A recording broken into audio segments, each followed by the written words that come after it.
Welcome back বন্ধুরা, আজকে দেখাবো জাপানিজ টুনা কিভাবে ব্লক করে নিছি, অর্থাৎ পিস পিস করে নিছি।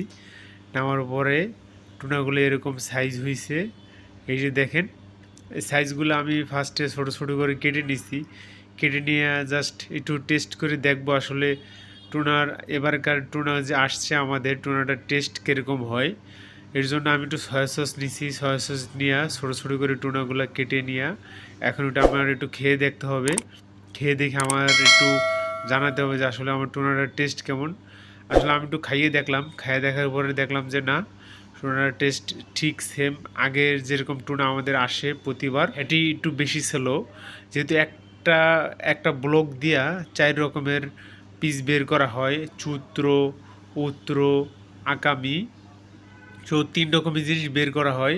দেখেন আমি এখন এখানে একটু আকামি নিছি, আকামিটা জাস্ট একটু অসামি দিয়া একটু ট্রাই করব। এখন একটু যে আসলে আকামিটার টেস্টটা কেমন আছে, এর জন্য আমি আকামিটা একটু অসামি দিয়ে ট্রাই করে দেখতেছি। যে না, দেখলাম যে ঠিক আগের টেস্টেই আছে। সো প্রত্যেকটা বারই এরকমভাবে টেস্ট করতে হয়। সব সময় আমার এরকম টেস্ট করা লাগে যে আকামির কোয়ালিটি এবং এর আগের টেস্টে আছে।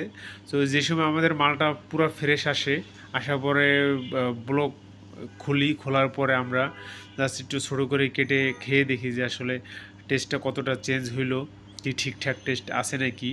তো এর জন্যই একটু করা। তো ভাবলাম যে আপনাদের সাথে একটু শেয়ার। অবশ্যই অবশ্যই ভিডিওটা যদি ভালো লাগে, লাইক, কমেন্ট এবং